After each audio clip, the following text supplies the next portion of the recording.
જય શ્રી કૃષ્ણ, જય માતાજી, રેખા રાદડિયાના સ્નેહભેરા નમસ્કાર મિત્રો। આજે કાલનો વ્લોગ જોયો હશે કે અમે મોટી ગાડી લીધી, એટલે એનો વ્લોગ કાલે મૂક્યો હતો।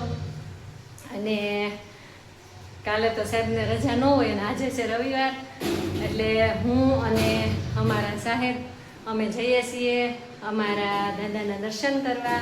એટલે નવી ગાડી લીધી અને આમે 1.5 વર્ષથી ગાડી નહોતી, એટલે ઘણા સમયથી ગયા પણ નથી, તો અમારે પહેલું કામ આજે કરીએ છીએ। અમે જઈએ છીએ અમારા સુરાપુરા દાદાના દર્શન કરવા। તો આવો, તમે પણ આવો સાથે, તમને પણ અમારા દાદાના દર્શન કરાવીએ। અમારા દાદાને આખું ગામ માને છે અને ખૂબ જ એમનો હાસ છે, ખૂબ જ પરસા પૂરે છે અને ઘણા લોકો ત્યાં માનતાઓ પણ બહુ કરે છે ને ખૂબ જ અમારા દાદા છે તે હાજરા હાજર છે। તો તમે પણ આ વ્લોગમાં છેલ્લે સુધી જોડાયેલા રહેજો, એટલે તમને પણ દર્શન કરાવીએ। અને જો અમારા સાહેબ અમારી રાહ જોવે છે, માટે ઊભા છે, તો ચલો હવે અમે જઈએ। જો મિત્રો, આ છે અમારી નવી ગાડી ને અમારો દીકરો। જો નવી ગાડી હોય ને એટલે બાળકોને બહુ હરખ થાય ખોલવાનો, મમ્મી લાવી હું ખોલું કે।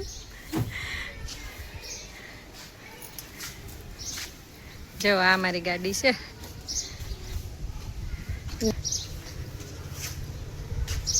અહીંયા તો જો હિતાંશુ ખાઈને બધું અહીંયા ફેંકે। આમ તો જો કેરી ને બટેકાને ફોડવા, આમ તો જો कैसे लोग है देखो जरा। जो हजी तो काल मूकी से गाड़ी आम जो अँ ऊपर थी सीधू नीचे। बोलो हाँ हाँ, आम तो जो कोने कहवा जाऊँ, आम जो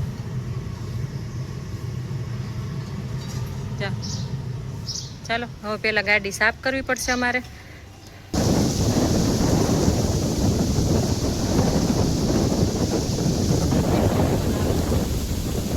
મમ્મી અહીંયા આવો, જો એક વસ્તુ બતાવી ફટાફટ આવો ને। જો અહીંયા અમે બધા અમારા નામનો પેલો અક્ષર લખ્યો તો નિજાડું હજી છે। હા, આ તમે આપણે ઓલી એકવાર હવન હતો તો આવ્યા તે બધા અક્ષર લખતા હતા। તો મિત્રો, અમે આવી ગયા છીએ અમારા દાદાના દર્શન કરવા, અને અહીંયા છે ને ખૂબ જ પવન આવે છે, એટલે હું બોલીશ ને એનો અવાજ એટલો બધો નહીં આવે। અને અહીંયા બહુ બધા વૃક્ષો અને બહુ સાયો હતો, કોઈ કારણોસર ખબર નહીં બધા વૃક્ષો કાપી નાખ્યા છે। જોવો તમે, બીજા વાવવાના હશે કે ખબર નહીં। બહુ મસ્ત આખા મંદિરમાં એટલો મસ્ત સાયો હતો ને અત્યારે એટલો સરસ તડકો છે, એટલે શ્રીફળ ક્યાં મૂક્યું? શ્રીફળ ક્યાં છે? મિલનોટી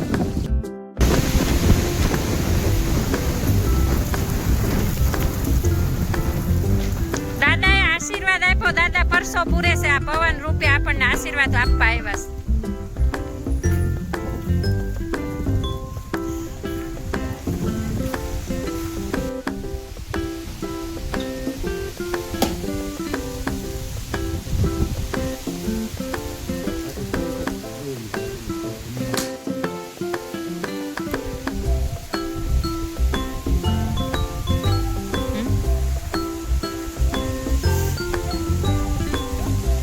પાંચ છે શું લઈ લે?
તો અમે અમારા દાદાના દર્શન કરી લીધા ને તમને પણ દર્શન કરાવ્યા. અને જો અહીંયા સરસ મજાની વાડી છે અને જો નાળિયેરી છે, બહુ બધા નાળિયેર આવ્યા છે. અને એક કેસુડાનું ઝાડ હતું સામે, બહુ મસ્ત, બહુ મોટું મોટું હતું. નીચે આખા પથારા પડ્યા હોય કેસુડાના ફૂલના. તો એ બધા ઝાડ કપાઈ ગયા છે. અહીંયા સરસ મજાની કુંડી છે. અમે બધા આવ્યા હોય ને જમવાનું લઈને અહીંયા ઘણી વાર આવીએ અને છોકરાઓ બધા આ કુંડીમાં નાય. ભાઈને મન થાય છે નાવાનું, પણ કપડાં નથી લાવ્યા ને આમ થઈ તડકો થઈ ગયો. નાવાનું મન થાય છે ને, પણ આ પાણી છે ને નાવાનું હોય ને ત્યારે આમાં બધું પાણી કાઢી નવી ભરીને પછી આમાં નાય છોકરાઓ. અને જા બધા ફોટા પાડવા માટે આવ્યા છે છોકરીઓ. સરસ મજાના અહીંયા પપૈયા છે, ફુદીનો છે ને તડકો લાગી ગયો છે ફુદીનાને. ચોમાસામાં અહીંયા બધું આવેલું હોય ને એટલે મસ્ત લીલી સમ અમારી વાડી દાદાની. સરસ લીંબુડી છે, અહીંયા સરસ પપૈયા છે. પપૈયો પાકી ગયો પણ આકાર તો કેવો છે જો. ને એકવાર ઓલો લીમડો દેખાય ને, અમે એ લીમડાની છે અમે અહીંયા આવ્યા હતા સાથે જમવાનું લઈ.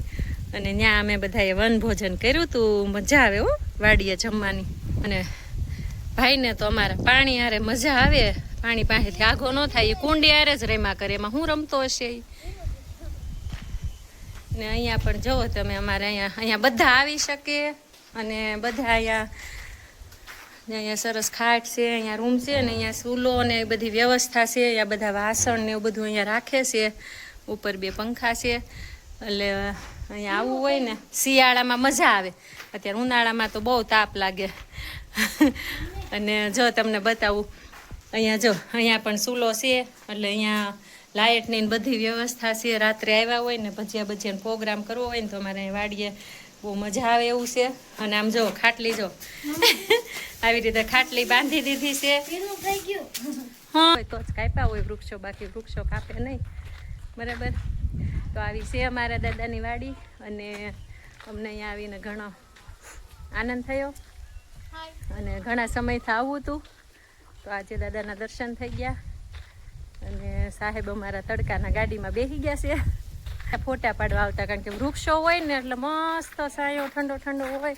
અને ગ્રીનહરી તો ભાઈ કોને ન ગમે ને, આ કુદરતી નજારો બધાને ગમે. ચાલો સાહેબ અમારા ગાડીમાં બેસી ગયા છે. હવે અમે જઈએ ઘરે જઈએ. હવે અમે જઈએ છીએ ઘરે. અમારા જે સતુ દાદા છે ને એમના ઘરે અમે જઈએ છીએ મળવા, કારણ કે ઘણા સમયથી આવ્યા નથી. તો મળતા આવીએ. બરાબર. ચાલો. તો મિત્રો આ છે ઓળિયા ગામ. અને અમારે જવું હતું અહીંથી અમારા સતુ દાદાની ઘરે, પણ ત્યાં કંઈક પ્રસંગ છે એટલે શેરીમાં બધે ગાડીઓ પડી હતી. ગાડી અમારી જાય એમ હતી નહીં. અને સાહેબ થોડુંક એટલું બધું વધારે હાલી શકે નહીં, એટલે અમે હવે ઘરે નથી જતા. અને જો અહીંયા પાદરમાં અમે ઊભી રાખી છે, કારણ કે ભાઈને પીવી છે સિકંજી, લીંબુ સિકંજી ભાઈને પીવી છે. તો હવે આ જો ઓળિયા ગામમાં અમારા હિતાંશુભાઈ લીંબુ સિકંજી પીવે છે, બનાવે છે ભાઈ. અમે જાતા હતા તો સામે ભાઈએ ગાડી ઊભી રખાવી કે નહીં મને સિકંજી પીવી છે. તો અહીંયા ભાઈ પીવે છે સિકંજી. અને તમે જુઓ અહીંયા છે કંઈક પ્રસંગ, એટલે અમારે ઘરે ન જવાનું. અને બજારની વસ્તુ લીમડો છે જો, હે ને કેટલો મોટો લીમડો છે જો. 2 બાજુ રસ્તો પડે ને વચ્ચે વસ લીમડો છે. લે હા જો આ બધી મધમાખી છે જો. જોજે હો ભાઈ, સિકંજીમાં આવી ન જાય મધમાખી. આમ જો આ છોકરો કામ કરે, મને બીક લાગે છે. આમ જો આ એવાય છે એમ ને ભાઈ મધમાખી.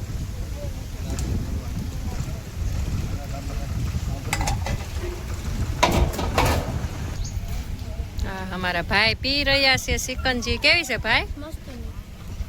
પપ્પાને દઈએ એક ગ્લાસ. એને કઈ સાખો સાખો પરાણે દઈએ જા. ભાઈ ને પણ મોજ આવી ગઈ ને. હે મસ્ત છે હો, ટેસ્ટી મસ્ત છે. કા આખો દિવસમાં બહુ પીવાતી છે ને ત્યારે ગરમીના અંદર. 100 ગ્લાસ ઉપર હોય છે. 100 100-150 ગ્લાસ. 150 ગ્લાસ.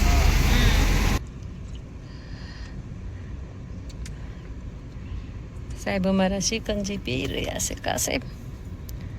કેવી છે ગાડી સાહેબ? મસ્ત છે કા? હાલ ભાઈ હાલ બે હવે. મમ્મી ગીત ગાલા ઉપરથી.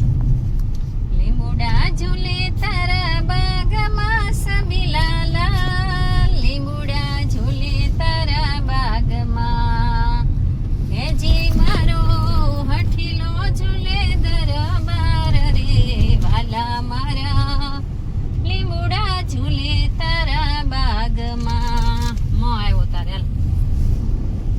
મરસાનો મો ગાલ મર મ ઉપરથી ગા. महारानी ते बात करे तेरे यार ते वो कात बार रे छोड़ा राव साव के मजाक थोड़ी है बे थोड़ा सा भी मारे बेटा हाथ लावेगा साड़ा पे चितावेगा माँ के पास कान खोल के એ હું ગાયું છે गीत. મિત્રો અમે આવી ગયા છીએ ઘેર.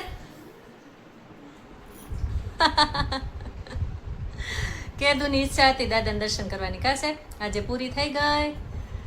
અમે દર્શન કરી આવ્યા અને હવે અમે બનાવી નાખીએ રસોઈ. રસોઈમાં બોલો અડદની દાળ ને બાજરીના રોટલા કે દાળ ભાત? દાળ ભાત ખાવા. મને ખબર જ હતી કારણ કે મને છે ને ખબર પડી જ જાય. આપણે કુકર મૂકી જ દીધું છે. ખાટી મીઠી દાળ. ચાલો હારે લાડવો બનાવી દઉં સુરમાનો. ખાલી દાળ ભાત ખાવા હે? દહીં સારું હાલો. દાળ ભાત દહીં પાપડ ને સલાડ રેડી. હાલો તો આજે બપોરે જમવામાં બનાવીશું દાળ ભાત સલાડ ને દહીં ને પાપડ. એટલું તો બહુ થઈ જાય કા? એટલા કેવા પેટમાં જોઈએ કેટલું કા?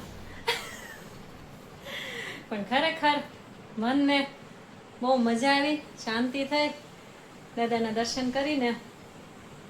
અને એક તો સવારમાં એક તો મોડું થતું હોય બધું સવારનું કામ કરીને પછી ઉતાવળે જાતા હોય, એક બાજુ સાહેબ ગરમ થતા હોય કે હાલ જલ્દી મોડું થાય છે હાલ જલ્દી.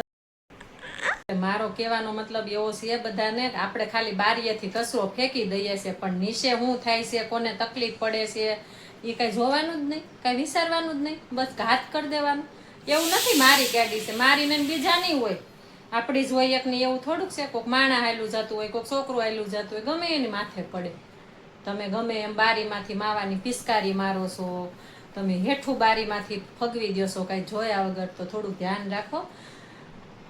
તમને નથી કહેતી, જે લોકો ઓલું કરતા હોય એને થોડુંક ધ્યાન રાખવું જરૂરી છે કારણ કે આપણા થકી કોઈ બીજાનું નુકસાન આપણે ન થાય એનું આપણે ખાસ ધ્યાન રાખવું જોઈએ.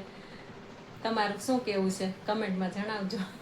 તો અમે જમી કાઢીને ફ્રી થઈ ગયા અને અત્યારે વાગ્યા 2:30 કારણ કે હું અને મારો બાબુ બી ગયા હતા નીચે ગાડી સાફ કરવા. કારણ કે તમે જોયું હતું સવારે ગાડી કેવી હાલત કરી નાખી હતી, કોઈ કે ઉપર એઠવાડ ફેંકીને. પણ સવારે થતું હતું મોડું, જો ગાડી સાફ કરવામાં રહી તો પછી તડકો થઈ જાય. એટલે પછી આવી રસોઈ બનાવી, જમી કાઢવી અને ગાડી સાફ કરી. હવે પહેલો થોડીક વાર મોબાઈલ જોવે છે અને સાહેબ ભૂતા છે અને હું થોડીક વાર લાઈવ થાવ છું. જે હું લાઈવમાં વાત કરવાની છું કે શું ખરેખર આપણે માણસ છીએ કે હું માણસ છું, શું આપણને એવો વિચાર આવે છે કે હું માણસ છું એમ. તો આજે હું કંઈક એવી વાતો કરવાની છું લાઈવમાં. તો ચાલો હવે હું થઈ જાઉં લાઈવ. આવી છે ભાગદોડવાળી જિંદગી. બધાને એવું લાગે કે હાવ નવરા, પણ નવરા કોઈ નથી. બરાબર સમય કાઢી અને આ બધું કરીએ છીએ. તમને સમય હોય તો અમારા વિડીયો જોવા અને સારા લાગે તો લાઈક શેર અને સબસ્ક્રાઈબ કરતા રહેજો. જેથી અમારા સાહેબ જો અત્યારે ઉઠી ગયા છે. અમારે જાવું તો કૈલાસ મુક્તિધામ, પણ અમારા સાહેબને મસ્ત મજાની ઊંઘ આવી ગઈ હતી. અત્યારે 5:30 વાગ્યે ઉઠ. કોઈ દી ન હુવે ને મહિનામાં એકાદી વાર હશે. દાળ ભાત ખાઈને સારું જ્ઞાન સેડ્યું કાશે. કંઈક તો બોલો. એ અસલકા હે, અસલકાઈ ગઈ ટોળા હે. મસ્ત મજાની ચા પી રહ્યા છે.